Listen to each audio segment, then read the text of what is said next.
All right, all right, fine. I'll be a gracious host. How you doing? Little Mermaid is the scariest Disney movie by far, though. Why the hell is Ace Blade in your Kickstarter? Some comics. I'm getting controversial today. We're gonna get controversial today with my proudest moment is this interview and being able to talk to you two.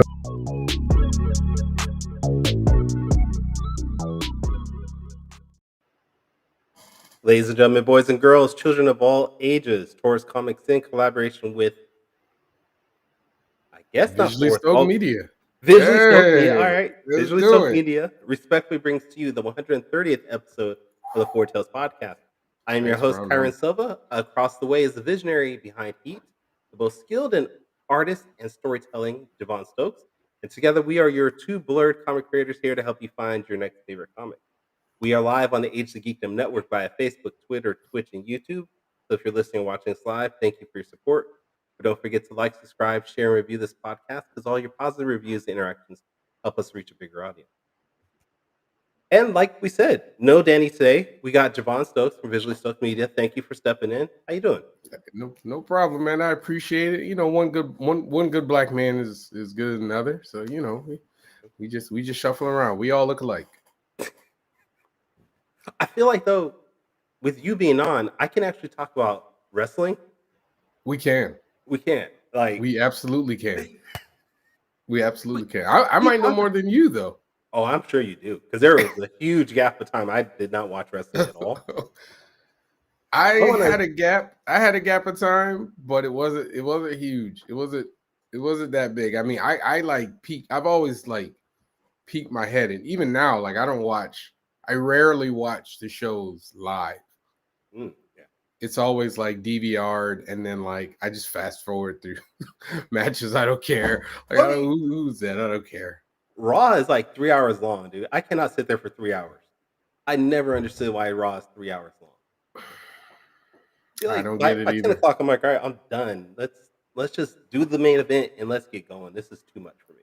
I remember when it was started at 9 and was over at 11. That was great for me. Like, you know, it was like, okay, I could watch a little bit of Monday Night Football, and then I watched wrestling, and then Vince decided that he needed to dominate 3 hours of TV with like half the talent possible to do it. Yeah. So, well, now it's Triple H, and he's still continuing this thing because they're making money. So, and they're going to Netflix too. So that's true. That doesn't start till next year, though, right? No, like next week, I think. Is it? Really? I'm almost certain it's coming up soon. Okay, see now I gotta look this up real quick. I feel like it's close because SmackDown is moving to USA, and NXT is going to CW. When is it? 2025. It says. Oh, is it 2025? Okay. I could have swore I saw. Okay, so they're gonna. Oh, okay, all right. Well, I got time. Yeah. Now the Vince McMahon documentary is coming to Netflix soon. I'm gonna watch it, but I feel like I probably know everything already. Like you watch wrestling enough, you be on these interwebs, you kind of hear everything. Yeah. Plus, you know, they got that what's the hold on a sec. I can't talk right now, buddy. Go. I can't talk. Go talk to your sisters. I love it. He hangs his head and walks away. I've never felt like a worse father in my life. Like, wow. Dad, I'm bleeding. I can't talk right now. Go bleed somewhere else. He knew what I'm doing. I don't know. Anyway, yeah, wrestling. I love wrestling. I love WWE. I really like AEW. I don't get to watch AEW as much. You're not missing. I DVR them, but you're not missing much AEW. And I was excited when they signed Will Ospreay. I was like, oh, this is gonna be dope. He has not really had too many good matches in AEW. Go handle your kid, dude. All right, you know what? We're gonna have to bring our guest on because Javon's got too many family members, and I know our guest will talk and keep things lively and entertained. So he is the most epic one, Michael Watson. What's up, sir? How you doing? What's up, man? I'm doing fine. Good to be here.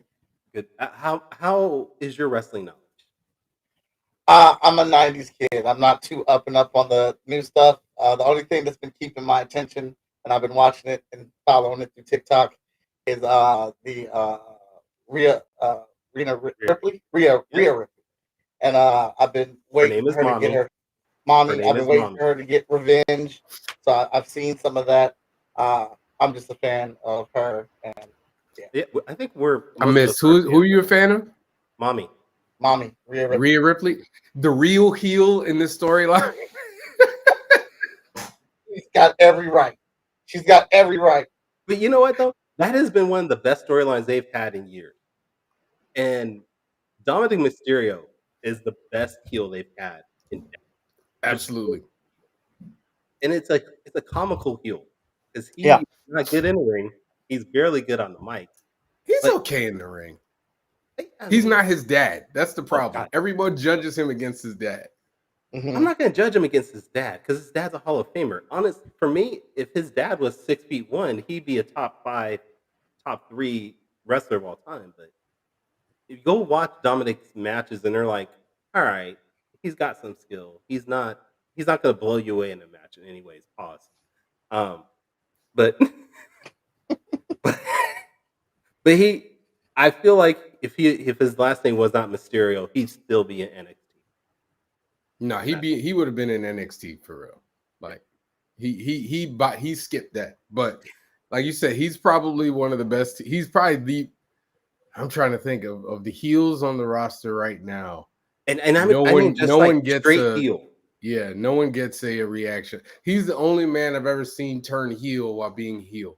And I've never seen that before in my life. That's Like true. I've never seen Right. somebody go more heel. Like They're like, maybe we hate you, Triple Dominic. H. I'm gonna cheat on Rhea. We hate you even more, Dom. Right. This storyline, I'll be perfectly honest with you. I never got what's the girl? Liv Morgan? Liv Morgan. I never understood it, never got it. I'm a fan now. Yeah. She has been very great. This has done so much for me. I know she's been over her fans, but it's done a lot for me regarding her. I didn't realize how long she's been in the WWE. I mean, we're talking about a decade almost. Yeah. Not already. Yeah, it's kind of crazy who picks up steam and who really starts to blow up people. And it kind of shows the people that are really in there putting in work, that's doing like the jobs and the gigs that we really don't pay attention to. Then all of a sudden they've been moved up and you're like, oh, I've been watching this person get thrashed for 6 years. And now, but I think it's rewarding to see that because you know that they had to work to get to the point to where they're at now, to where now they're a name and they're memorable. Like I think wrestling is one of the most rewarding entertainment systems because you know that person put blood, sweat, and tears into this. Usually that person. Some people get pushed to the front of the line because their namesake, their family. Mhm. But usually Jey Uso is a very good example of that. Jey Uso been wrestling for like I feel like it's been like 30 years, but for him to be where he is now, and it's funny how much better. I don't know if he's better than his brother. I feel like his brother got the raw end of the deal. I always felt like Jimmy was a better performer, but Jay had the ability of getting the emotion of the crowd. Like Jimmy has the skills, especially the mic skills, over Jay. Yeah, Jimmy's a better talker. But Mhm. Jay just knows how to hype up that crowd and get that crowd behind him. And that's a skill in itself that some wrestlers don't have. I'll be honest, when I was wrestling, that was one of the things I struggled with, was just getting the crowd to get behind me. I gotta see this. I'm Oh, telling you, yeah. I gotta see this footage, man. This Yeah, I was think having 1999, dude. I need to see this 1999, footage. 2000. I need to see this footage. If I've looked for it, I can direct you to the people I wrestle with, and they'll vouch for me. But No, I believe it. I 2 just need years to of see my the life footage. that I wrestled, and I was horrible at it. But I can say I tried. Couldn't be me. I'd shatter. the first shoulder block. I'm like, nope, time. I'm good. I'm good. It was Well, all a dream. The first time I did a superplex off the top rope, That was the longest superplex because it took 5 seconds to go over, but took me 5 minutes to actually do the move. Because I was sitting there like, I don't want to do this. I'm scared. My coach was like, he was like, Kyron, you better jump. I'm like, it's scary. That's like when I just saw, I was watching was it all Stone Cold Steve Austin was talking about how he was fighting somebody, Yokozuna, and how Yokozuna did something to him and made him ish his pants. And I was like, that'd be me. Yeah. Right there. Smack. Oh, in the match. Pin me In the now. match. Pin. Be the first dude to Yokozuna was a submit big without dude, a though. submission move. You'd be like, why are you tapping? He's not touching you. It's over. It's a wrap. It's over. It's a wrap. Yokozuna, the Samoan guy that WWE for years pawned off as Japanese. This dude is related to Rikishi. And they said, nope, you Japanese for right now. Mm. Listen, Vince has done a lot of things. Yeah. And that is not even top 10. All right. You know, Mike, I am sorry. We really went off the rails. Mike It's okay. Watson from Freestyle Comics. What's going on with Freestyle Comics, man? I'm gonna get us back on. Javon, we really do have to start a wrestling podcast. We do, man. I'm down for it. But Oh man. what's going on with Freestyle that we need to talk about, dude? Well, we just we released Hotshot number 12, and I just finished up Hotshot 13. So there are the talk of towns right now before we move into our next Kickstarter next week. But the issue 12 is, I think, is a pretty important issue just because of what it's discussing, and I don't see a ton of comic books or indie books talking about this type of subject matter. And it's just something I wanted to explore, and I'm hoping that people enjoy it and hopefully they find the emotional connection with it to want to read more comics. Now you said you're releasing it, so is this not coming to Kickstarter? Oh, 13 will become the Kickstarter. It'll be our last Kickstarter of the year. You guys got an early review copy to check out. So it'll be, because we're releasing the Hotshot Trade Volume 3 and issue 13 together to finish up our year. Now, 13 was the one with all the splash pages, right? Because No, that was 12. Kyron sent me the links like 15 minutes ago. That was 12. Okay, 12. All right. I'll have to go and look back at 13 because my co-host decided to send me the links 5 minutes before I collected. So, It was not 5 Hotshot. minutes. I've long been a fan of Mr. Watson and Hotshot. Wait, no, don't be throwing me under the bus for that. It was not 5 minutes before the show. It was 23 minutes. I'm looking at the timestamp right now. 23 minutes. Oh, okay. All right. The busage.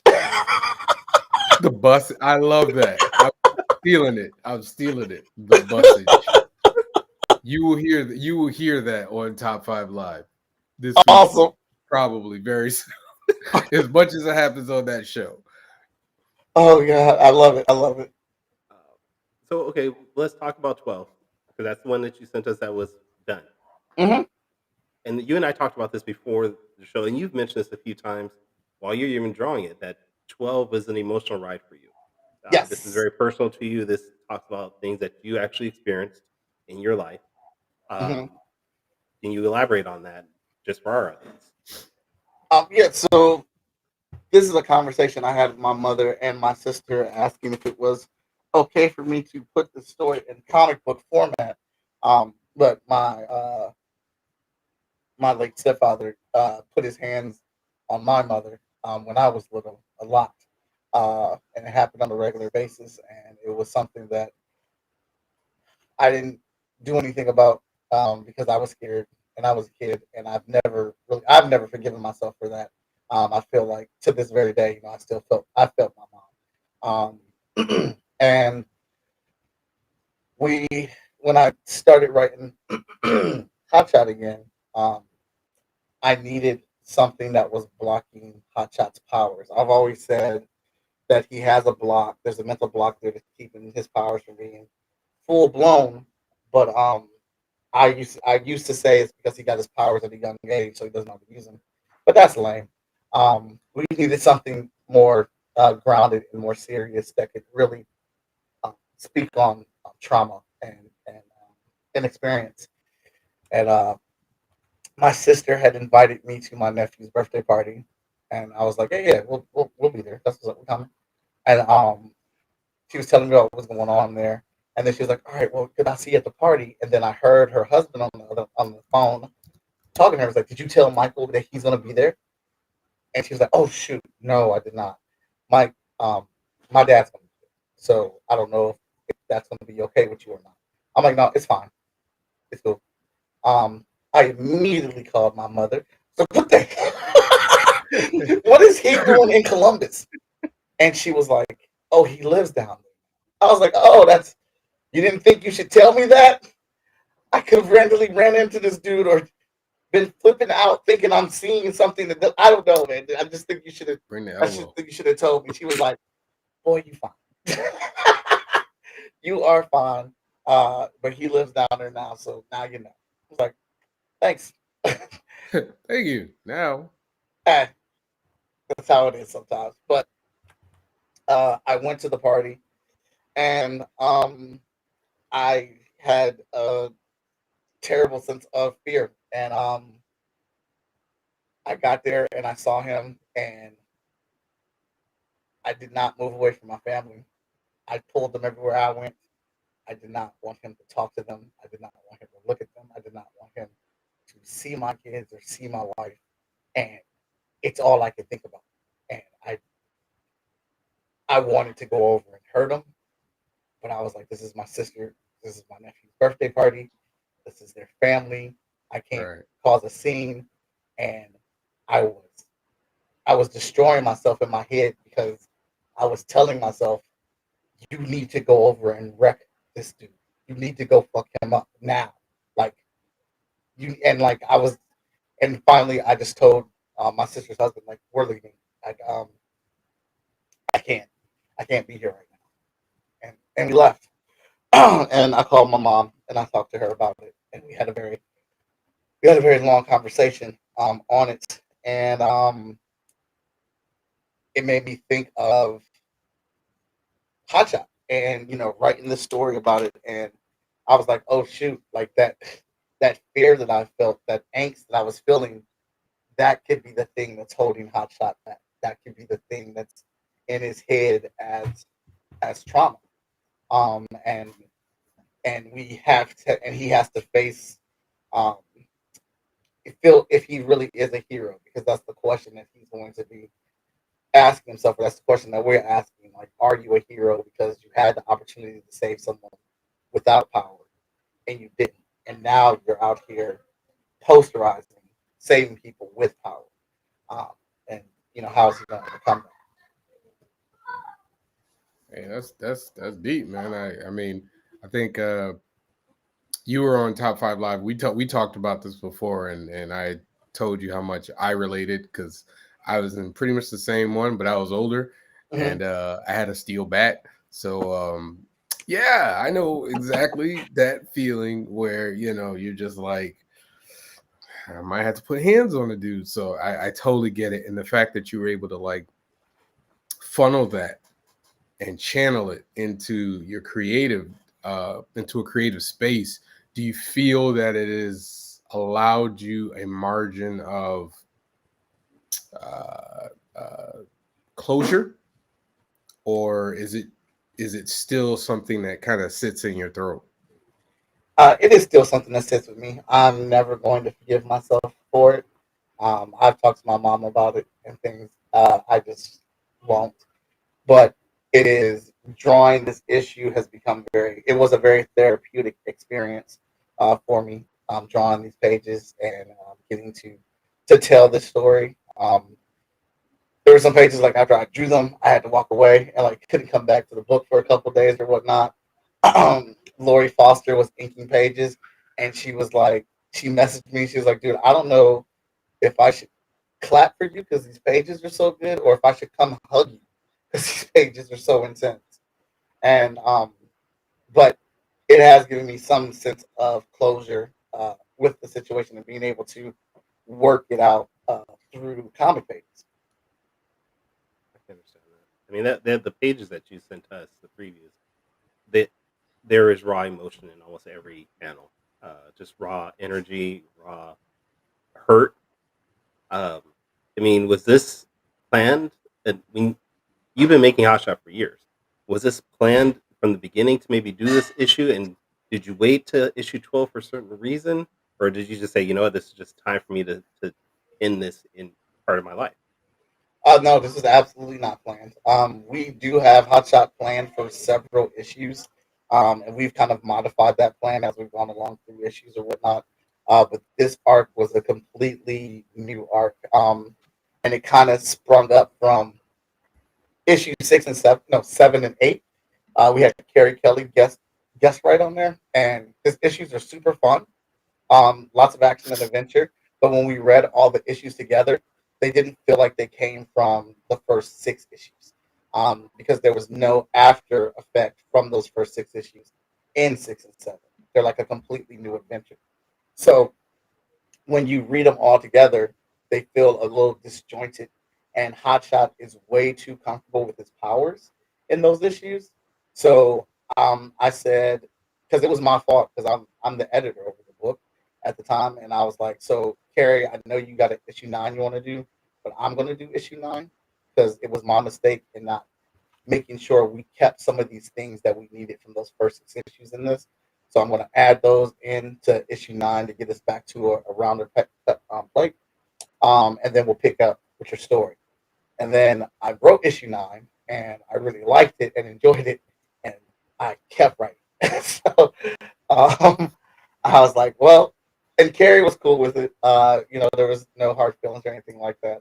But then I saw there was more stuff that I wanted to do with Hotshot, especially being a big fan of shows like Naruto, My Hero Academia, The Uncanny Counter, and things like that. I saw that I felt like there was more emotion I needed to put in this series to really make me feel it.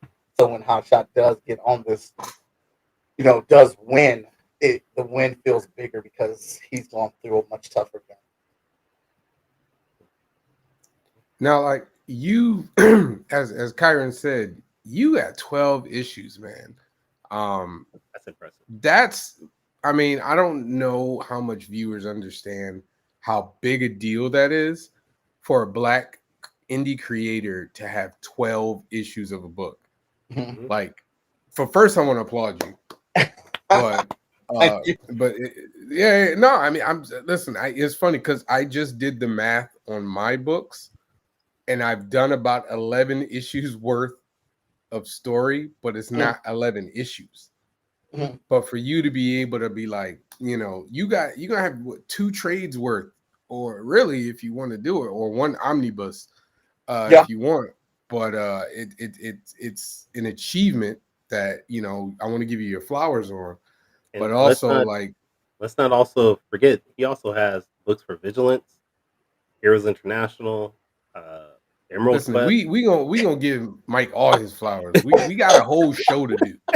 Right, let's spread it out. We don't want to just pelt him with roses for the next 2 seconds. But no, did you you say you haven't planned out to like 25. How solid is that plan? It's loosely planned out to 50, and 25 is cemented. I'm sorry.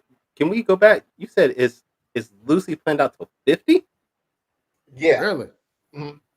Okay. Now, are you planning on continuing, or is this something where the end and you will reach the end and then be done with Hotshot? I know the end of Mike Watson is Hotshot. And what reason I say it's loosely planned out to 50 because I know what I want to happen, and I know how I want it to end. I don't know how many issues it's going to take to get to that, because as you know, we're all kids at heart. So in my heart, I want it to be a solid 100 issues. But now that I have been a creator for as long as I've been a creator, I'm more concerned about the narrative, how many issues do I need to tell the story right, and not just do I need to be robust with issue numbers, or can I tell the story of the whole Hotshot Mike Watson run in 50 issues, and get to that end point that I want to get to. And I'm starting to think more that I can tell it in like a 50, 60 issue. Now you said the Mike Watson run, meaning when you finish, you will hand the baton over to somebody else? Well, the Mike Watson, so the main character is me, and we call him Mike Watson in the book. So his run as Hotshot will come to. Oh, okay. So all right. I see you. I hear you. Okay, all right. And that's when Mike Watson's kid will take over as Hotshot, and we'll just continue on. That's when we begin the Kyron Silva Hotshot epic. Mm-hmm. All right. But yeah, we got the 25 issues is solidified because Robert Jeffrey has written already the issue 24. Issue 24 is already written, so everything that we're doing in all of our books is leading to Hotshot issue 24. I might steal that idea, man. I might just write Heat number 25. Yeah, but I feel like I'm dead serious. But it's funny. No, it's funny because like I asked you about that because I have sat down and plotted out to like 50 of Heat, and I have gone so far off the rails of where I thought I was going to be that it's like there's still good ideas there, and I'm not like I can always curve back, but like I always wondered like you said you wrote 25, and I'm like, dude, if I write 25 now, I feel like I would be so constricted creatively because I'd be like, well, I everything's got to line back up to this. What if I have this really great idea? Like, do you ever think about that? Yes, and I feel like that's what all these other years prior were for. I got to play with all those ideas, look at those ideas, see where they land me, and all those ideas helped me get to this point, which is Zero Event Emergence. And it's going to start in Hotshot 24. It's going to be an 8-part story that ends in Hotshot 25. And so the stories that are going to lead up to that 24th issue are tied in. We're going to close off a lot of things that are kind of like open right now in the Hotshot story. And we got some one-shots because we haven't done any one-shots in a while. Like 14 is being drawn right now. That one was written by Travis Gibb. We got a new villain in there, and it's a one-shot adventure. And then we're doing our crossover with Danny J. Quick and Hotshot 15. And it's looking like Ace Blade 11. So it's going to cross over into both of our books. And after that, 16, 17, and 18 are one-shots.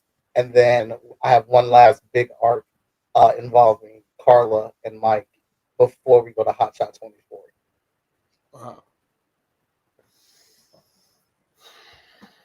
So going back to Hotshot's name being Mike Watson, and this is a little personal here. When I was reading over issue 12, I was noticing that Mike had his mom and his sister, they're injured, things like that. And we saw their names. Are the names that the character has in the book your mom and your sister's actual names, or are they just? So you really just threw your entire life into this book. Yeah, we've changed some of the names, but I really like my mom and my sister's name, so I wanted to keep those in there. And plus, I already have a character based off of my sister, Marky from Emerald Quest. So that is the abbreviation of my sister's name, Marky. Were they okay with using their names in the book, or did you get their permission? Once they okayed the story, they okayed everything else.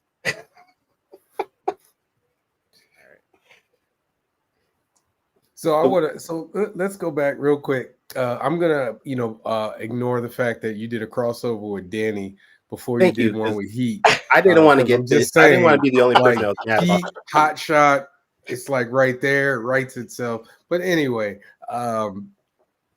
Danny's Ace Blade just pops up in everybody's book. Everybody wants Ace Blade. I'm Damn like, it.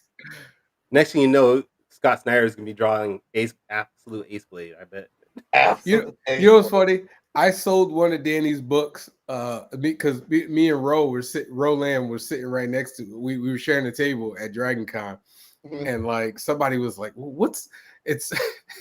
So the cover for my variant for Ace Blade covers up the name like Ace, so it's like E Blade or something like that. So they're like, what is this E Blade? And I was like, no, that's Ace Blade. I was like, that's basically a UFC fighter turned vigilante. And then Ro looked at me and he was like, yo, that's a great pitch. I was like, man, I was trying to tell Danny, man, he don't want to use it, but everybody loves Ace Blade, Well, how did that come about? How did the Ace Blade and Hotshot crossover come about outside of Danny just badgering you? Well, Danny and I kind of badger each other. We're always in our inboxes and stuff. And Danny, we were doing our internship that we do here with a lot of our students, and I had the students getting ready to work on our book that is for interns called The Cipher. And Danny hates Carla. We've talked about this several times. So I was like, but Danny, you don't know the whole story. So I challenged Danny to write a short story for us featuring Carla. So he can get some perspective on her end as well, but also to challenge him to write this story without any bias. And he worked with our interns for that semester coming up with the story.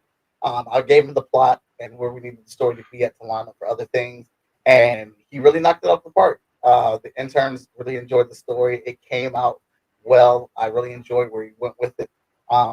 And then Danny wrote a short for us which is technically kind of the beginning of Emerald Quest, another short story.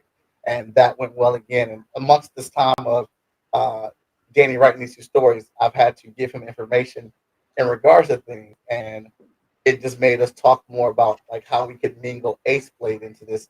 I think the main reason started because we both want to do a crossover that ripples into both our universes. We don't want to do a single crossover that's an exclusive or outside of the books. We want it to happen in our books, and then the ramifications bleed over into both of our stories. And that's where that conversation came from. And then we just started talking about it and worked it out, and now we got it in process. Okay, so I'm going to take a note. Do free work for Mike to have a crossover. Okay, Wait, I got it. Okay, wait, but Ace Blade was also an Emerald Quest, right? Yes. So He I mean, you will don't be in have to it. do. He didn't do anything to get Ace Blade in there. He just popped up. I would say he badgered me there. But it wasn't really free work because Danger Quick wanted to know how to do internships. So in working with my internship, I was showing him how I get the students, how I start this thing off, how I get them credits and things like that. So nice. It was equivalent exchange. Nice. Okay. It's okay. Do free work. Do free work. Exchange. No. I got you. This is a Full Metal Alchemist.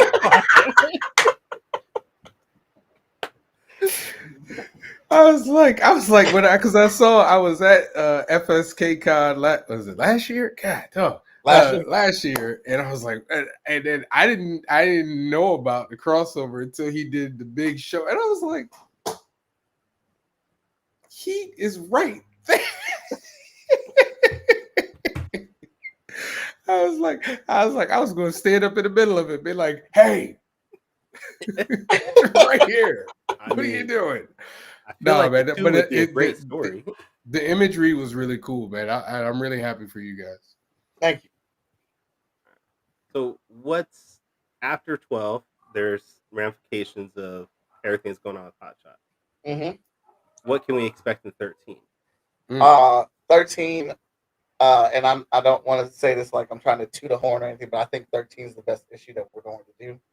No, go ahead. It is toot that horn. Because we are bringing in a new character who's actually a retired superhero, who is going to really help line things up for Hotshot.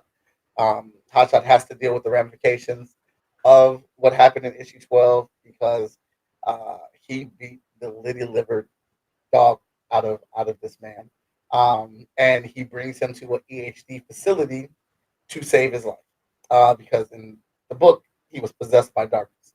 He was possessed by something that was very familiar to something like the void, um, and he brings him in there, tells him what happened, and the general of HD says, "All right, well that's a cute story, but you see how this looks. This dude put his hands on your mother, and you beat the little tar out of him. There's no footage of it. I'm supposed to trust you. This happens in the middle of the night, and you say he's possessed, but there's no signs of possession and stuff. So he has to like, and the general believes him, but it's the situation of how do we explain this to the public? And and while the general says there's no footage out there, someone did record it, and they put it out online. So it looks like Hotshot beat up a defenseless man, and that gets loose on the web. But throughout this whole story arc, one of the triggers is that Hotshot wasn't able to save a husband and a son who died in the explosion, and Hotshot took up the full responsibility of that because he failed to stop the explosion. And so we get to go to that funeral of those kids, of those two, and Hotshot talks to the now widow, begging for her forgiveness that he failed and stuff. And there's a nice little twist in there. And I've been it's taken a lot to write this and kind of figure out where everything was going. And I was up late one night talking with Victor, and and then I got it through lots of conversation and talking, and the conversation, that point in the story where, because I hate this point, when the hero or the person the main character, things that you like, has to go back and own up for their wrong. Well, in this one, Hotshot doesn't own up to it. He says, "Fuck it, I'm responsible for it. I take the responsibility for this, but I don't forgive you. I'm not going to move on. I am never going to forgive you for this. And the next time, there won't be one because you won't be breathing." And it's the fact that our hero goes to that length to have that conversation. But like, this guy's a hero. He saves and protects people, but he's also human, and humans have emotions. And there is a line that can be drawn, no matter how good a person is or how much good they do. There's a point where there's a breaking point for everybody. I like it. Yeah, it's good stuff, man. I'm gonna argue with Mike offline. We're gonna talk offline. I mean, we I'm got a few gonna more see minutes. you You wanna soon, aren't argue I? with him? Like, I'm gonna see you soon. Mike has been doing. He's been doing the Javon O. Stokes tour of Comic Cons this year. Like, he Wait, when has did you been become out Irish there. with your O Stokes? What? What'd you say? When did you become That's Irish? my middle Stokes? name. My O middle Stokes? initial. O. Dot Stokes. That's usually how they work. Like, You just I didn't made know it I had sound to. like it I was didn't know I had to Irish. explain middle initials today, but that's where we are. So, Alright. but so where I've seen you at Blurred Con. Mhm. You've done Atlantic, right? Yep. Where else did I see you? I saw you somewhere else too. I think we were at a GalaxyCon show together. No, not Galaxy. It No, wasn't Awesome Galaxy. Con. We were at Awesome Con. Con. Right. Mhm. Awesome Con. Where do you have coming up, and what's next year looking like? Coming up, we have Middletown Comic Expo next weekend. Nice. And then we are. Oh, actually, I need to follow up with this guy, Kyron, because we're going to be announcing FSCon. And then after FSCon, I have a couple book signings here locally in Columbus. And then my final show is GalaxyCon Columbus, from GalaxyCon. You're doing FSCon? Yeah. When? We have not figured out the date because we are partnering up with prestigious award show possibly, and it's going to be virtual this year. So we're going to have people get slots online. We're trying to. There's this award show that came out last year for the first year. It was really dope. The way they put it together and everything. Oh, I think I remember that one. I didn't so get we've been- nominated for anything. So Oh God. I was just You didn't? Not one thing? not one thing. wasn't the, Did didn't you people, produce anything last year? I didn't come on here to start no fight. So you didn't bring the heat, and you didn't get the. I didn't bring the heat, Oh, but you know, I got you next year. I got you next okay. year. All right. What But about this okay, year? cool. Yeah, because I mean, I did enjoy FSK Con last year. It was definitely fun. You know, for It those was that were there, huh? it was a lot of fun. It's just we were so invested in the Middletown Expo show. So Okay. we did FSK did all the we're partnered with it. We did all the Okay. branding, we designed their logo, we done the badges, the banners, everything we made, and it Wow. features our characters. We basically put the show together. Tony's been leading the way for us on that. Tony Clapper's been doing an incredible job. And I was like, I Can't do it again. I can't do this for 2 shows. I can't do this for 2 shows. But we had so much good momentum from FSCon that I was like, we need to do an abbreviated version of it. Keep it going. And then go back to full scale again next year because we don't have to do this for middle. Like we're still partnered with them, but we don't have to do all the groundwork like we did this year. Hey man, you gotta let me know the date so I can put it on my calendar, man. I'm up to like 35 shows, so you know. Oh shoot, Jesus. that's a lot of shows. Is it 35? It's at least 25. Oh Lord. Yeah, that's every other weekend. You just out at shows. Hey Yeah. man, how is she gonna get your stuff out there, man? You know, I'm trying to sell 2,000 books next year, man. I feel it. I feel it. Yes, Oh. Danny, you have been you've been replaced, Danny. You've been replaced. He got upgraded. He's got the Oh shoot, not the upgrade. You got traded in for the new model, the new hotness. The new hotness. I appreciate that. Lord. I appreciate that. Oh Lord, the new hotness. Hey Danny, Right. hey listen, man. If you got time to comment, Oh Lord. you could have, you know. That's You all just calling the man out, and he's doing right. stuff. Man, I do worse on Top 5 Live. Like, I do way worse. All right. Well, we Um, gotta is let it you go, possible- Mike. What? Oh, you guys. Oh, you kicked me off. No. Well, I mean, we got a couple minutes because we usually only do 45 minutes, and then Oh stars. yeah, because Oh, I thought it was an hour. I don't know. That's I I We was used to with be you, closer. Mike. I was like, it's an hour. Okay. I was going to see if I could show your audience some pages from 13. Yeah. Go ahead. We got a couple minutes. I don't show that heat. So the new Hotshot's gonna be called Cameron, right? Oh, nice. I love that. Oh, okay. I like That's it. a great idea. Mhm. Who did? I like Was your, that you? No, this is actually we did a partnership with the Cincinnati Academy of Arts, and one of their students they did this cover for us. Oh, nice. Nice. Uh, Beautiful colors. Yes, I absolutely love this thing, and here is the secondary cover. Ooh, Okay. moody. Okay. I like it. Who's the artist? This one I did, Oh, okay. Cool. and so here's the opening page for Hotshot 13, Mm. picking up pretty much exactly where the previous issue left off. He beat the dog crap out of it. Yeah. Shout out to Loki because this scene was definitely inspired by Loki from Thor 2. Oh, okay. Oh, Uh, yeah. I see. And then Veronica's coloring these Okay. pages now. Okay.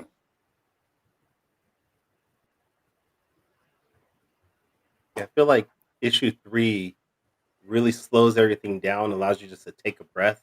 Mhm. Whereas issue 2 was just pounded, pause in your face. Yeah, that's what we're going for. And so 5-star is in this issue in a small crossover. Now I gotta say, I've always said this. I've always thought about your artwork. There's just so much dynamic. Was it dynamism? Dynamism? What's the word? It's very dynamic. Yeah. Your artwork, it's dynamic and organic at the same time. Ooh, And it's really okay. hard for people to. I know a lot of people who can't quite do that. And I definitely have always admired that about you, man. It actually makes me mad because you make me have to friggin' do better as an artist. So, it's great and screw you at the same time. Yeah, I absolutely appreciate that, sir. But no, man, it's just like you're very good at it's so much personality within every panel. Nothing looks static, everything looks in motion, fluid and even when has it's sitting energy. still. I appreciate that a whole lot. That's absolutely what we're going for. I wanted the pages to feel like there was a lot of movement within the pages, and then certain panels would have quiet moments and things like that. So this was I really want to be like this book is probably like the culmination of all my years of working on comic books. I poured into this one. Like everything that I picked up, every trick, everything I learned, every conversation I had, I really poured all that stuff into this. And this is the first issue that I completely drew in Clip Studio for the first time. I'm gonna say Okay. something, and I don't want you to take this as an insult in any way. But when I was looking through these pages of issue 13, Mhm. and I go back and look at issue 1, that what you're talking about, that culmination of all your years, you can tell your artwork has grown in that time frame. And I don't want it to be say that that first issue was bad in any way, but you have grown as an artist, as a creator, as quote unquote director that they say that you are as a comic artist. That definitely shows in issue 12 and 13, dude. I mean, that's what you want to hear. Thank you. Yeah, that's what I want to hear. I think that's one of the aspects of the Hotshot series is that you actually get to see that series grow up. You get to see that series grow up in production and story and everything. I was just the interns just did a review for Hotshot because I always every intern class that comes in I have them do that because I feel like Hotshot is the story of Freestyle Comics. If you want to see how Freestyle Comics has grown since we started to where we are right now, the only book you're going to get that in, like that full story, is going to be Hotshot. All the other books are the benefit of Hotshot because of what we learned here. They got all the good shit. Hotshot got all the bad and the good.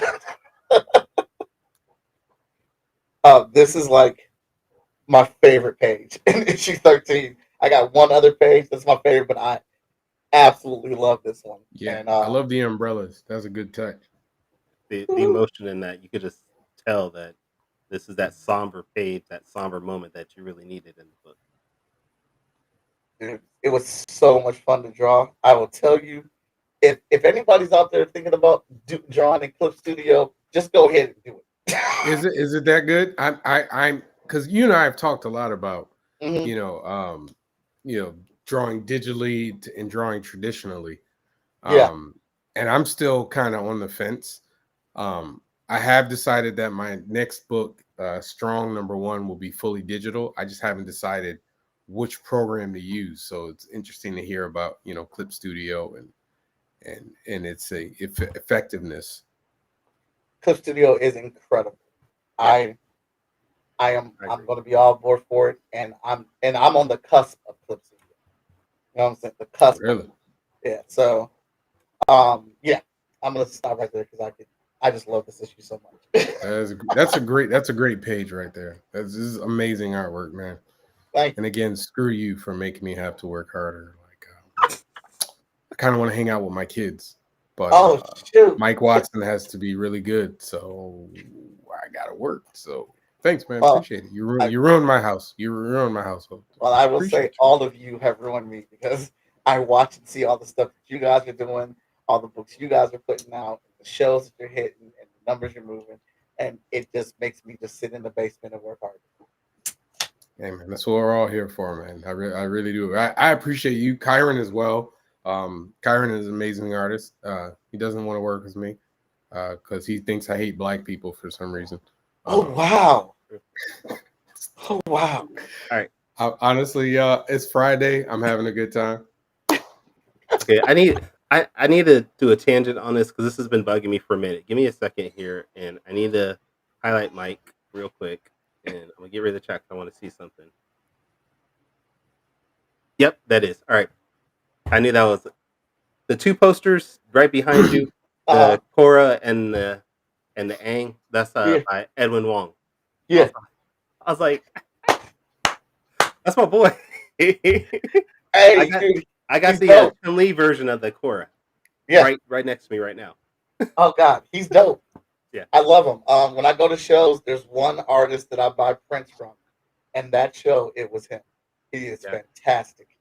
He actually By the did way, a y'all, what? that basement is as legendary as you think it is. Is it? It is more. I Is it walked like in there. I was like, dog, it looked like nerd culture just threw up. is it like the Studio 54 of comic books? Is that what they're trying to say? Bruh, he got sets. He got multiple sets of toys. Multiple, like more than 4, right? Yeah. I counted 3 off the top of my head. Lord of the Rings, Marvel Universe. I have 2 Marvel sets over here. Spawn, a whole anime section. I My didn't even Hero see Academia. Spawn. Oh yeah, those are the ones that started it. I was just like, I was sitting there like, dog, I could sit here for hours and probably miss like 50% of this room. So I was just like, man, your wife must be amazing to be okay with that. Well, it's all in my space. So.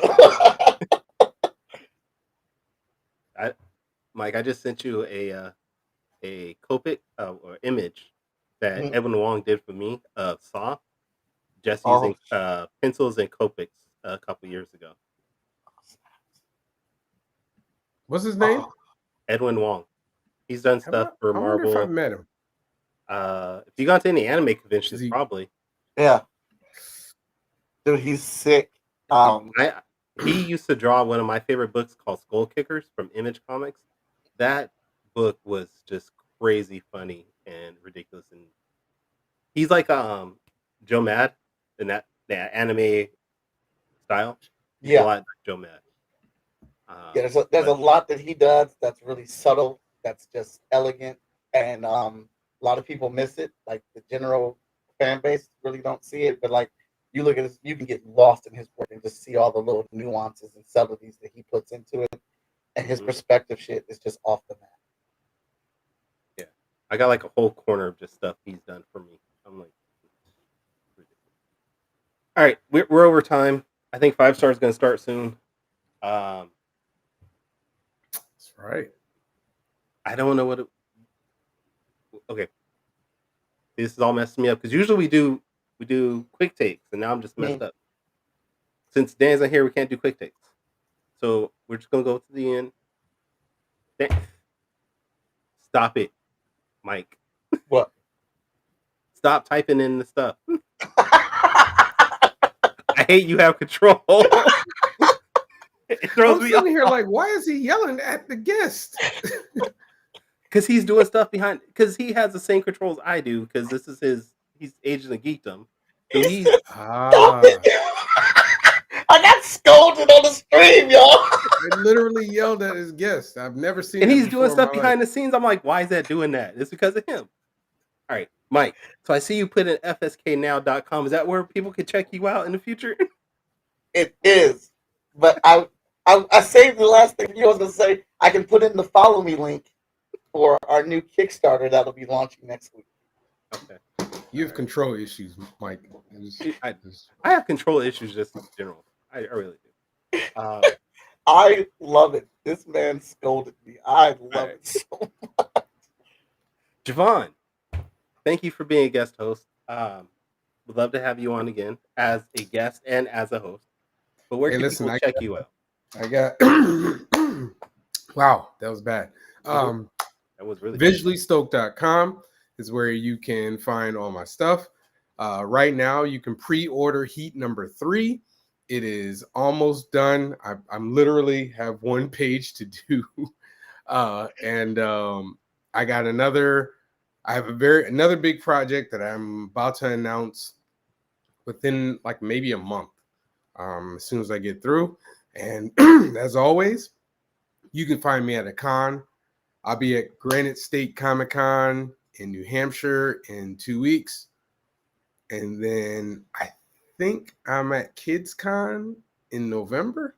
And then October. No, November. And then October, I will be at New York Comic Con for 1 day, Thursday. Oh. Do you drive to all these events? Some of them I fly.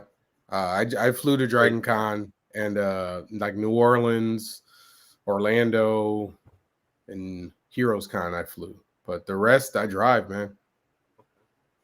Can't tell. What's up? I'm so glad you're here. That's awesome. Is his name really Can't Tell? No. Or is that like You can't tell, Kyron? well no, because I have a family member named Can't Tell also. Oh wow. That's why I was like, there's not how many people out there named Can't Tell? I'm pretty sure that's not their real name. But they were at the assembly today when we were promoting the comic book. Shut up, Javon. Anyways, since Javon didn't reciprocate on where he can check me out, you can check me out at touristcomics.com. You're the host. Have you never seen my show? I do that to Danny. The Danny says, Kyron, where can we find you at? Well, if I had more than 3 hours to prepare for this, I would be ready. But I'm not. Anyways, you can find me at touristcomics.com. You can check me out at all social media platforms at Tourist Comics. And if this is the first time you've ever listened to our podcast, you can go to our website, fourtalespodcast.com. Oh, wait, wrong one. That is the number 4, TALESpodcast.com. You can listen to our previous episodes. You can buy us a coffee. You can buy some merchandise. Support us in any way possible. But do come back next week where we're going to have Brandon Ingram from Dismay Comics. We're talking about his upcoming Kickstarter and everything about his series. But until then, sayonara, goodbye, and everyone, please take care of yourself. No, Javon.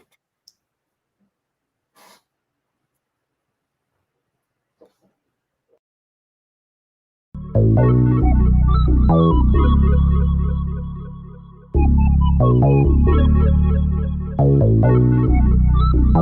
want to know what it is Quick is trying to say.